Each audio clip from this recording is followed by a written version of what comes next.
Let's check out ETA to a beam of a lighthouse, practice problem 1. What does it say? Where are we? Let's start there. We are on problem number 1, ETA to a beam. Okay, and this problem, it gives us a bunch of information if we read it. It says, your steering course 246 true. Right away it gives us our course. Course equals 246 degrees true. And a light is picked up dead ahead at a distance of 14 nautical miles at 10:37. It just gave us two pieces. It gave us a distance, which was equal to 14 nautical miles, and it gave us a time that we picked that up. And that time was equal to 10:37. I like to put these dots to divide minutes and hours. You change course to pass the light 2.5 miles abeam to port. It gave us another distance. We're going to call this distance A. And we passed it 2.5 nautical miles, and it said to port. That's good. We'll consider that. If you're making 12 knots, what is your ETA at the position 2.5 miles off the light? Just gave us our speed, didn't it? Our speed is equal to 12 knots. And a knot is a nautical mile per hour. I like to break it up. We'll keep all of our units straight. And then it says, what is the ETA at the position 2.5 miles off the light? So it's asking, what is your ETA at that position? Okay, and we'll figure this out. We're going to use Pythagorean theorem. It's not so bad. It's just a squared plus b squared equals c squared. So first we're going to put our course. Our course is 246. Straight out this way would be 270, right? Be like 0, 90, 180, 270. We're at 246. So we're somewhere like, boop, like this. And we sight this thing right here. And, okay, so we sight it at 246. It's at 14 nautical miles away. And we want to leave that thing to port. So if we're going this way, we need to go over here. To leave it to port, we need to go like that. And it needs to be, it'll be a perfect 90-degree angle because it's a beam. So that's our 90-degree angle. And now we're given two sides, right? They said when we sighted it here, it was 14 nautical miles. 14 nautical miles. Now we have one side of the triangle. And then we said 2.5. So we're intending to leave this thing 2.5 nautical miles abeam. So now they want us to figure out the ETA of this. And so we can say A, B, C. So a little bit of geometry here.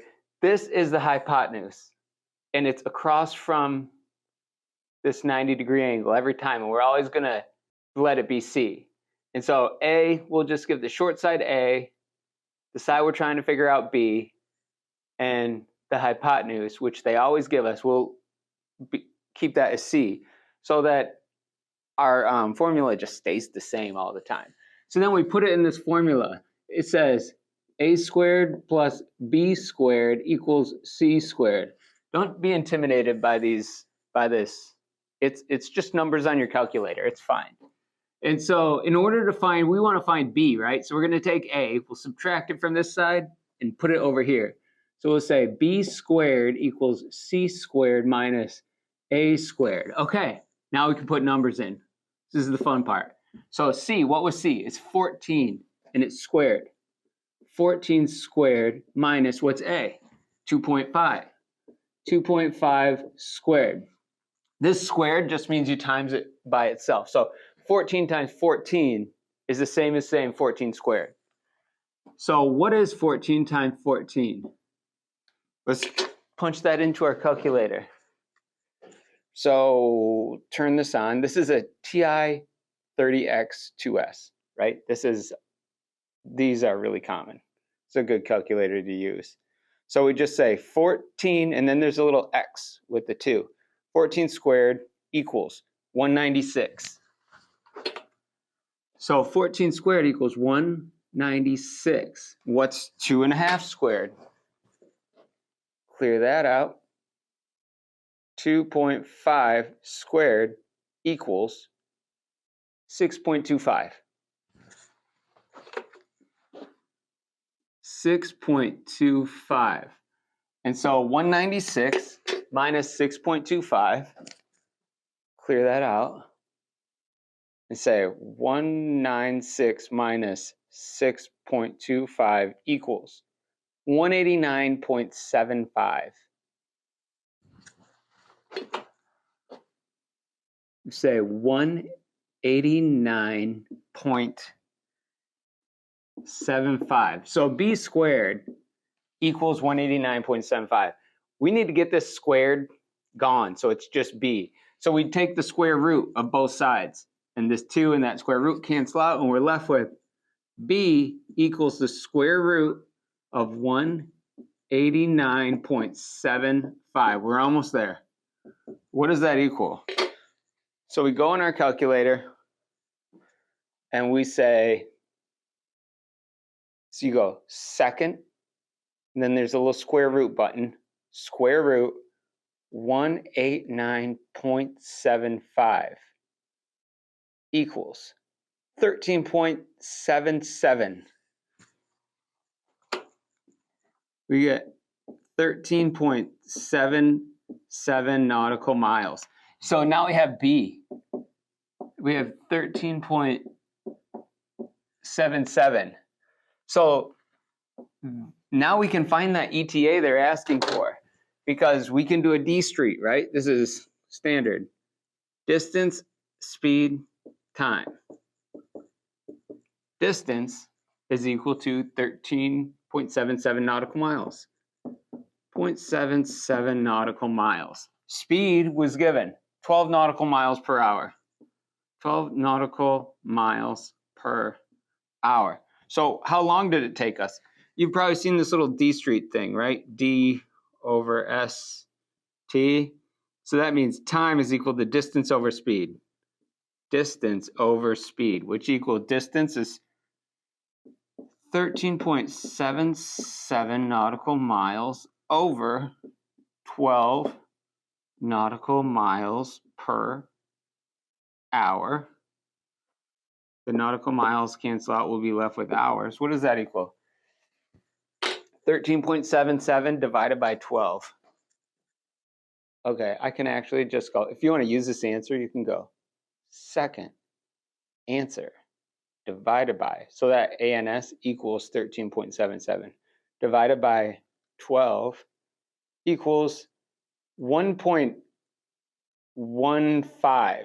See, at 1.1479, anything above 5 or over, we round up. 1.15. 1.15 hours. We need to take this 0.15 hours and make it into minutes so we can add it to the time we left.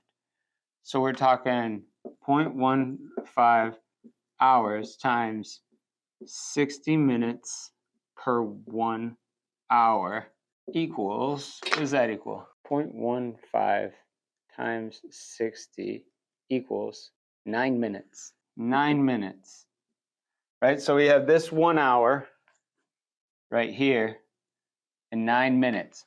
We need to add an hour and 9 minutes to 1037. So 1037 plus 1 hour and 9 minutes equals 7 plus 9 is 16. That's 1 and 3 is 4. 1146. What does it say? Oh, it looks like we got A. We nailed it. See that? Let's see if you can see that. Time 1146 is A. Let me check it. Yes, 1 is A. So this is the proper answer right here. Our estimated time of arrival to that position is equal to 1146. Don't worry too much about these. We'll get these going. So we'll go on to the second. There's going to be 5 of these. So try all 5, and then there's going to be 2 that you solve on your own. And then there'll be 3, 1 on each exam. Exam 1, 2, 3. We'll just keep going. Give yourself some room, be patient. Just go through the steps. The steps are the same every time. You'll get it.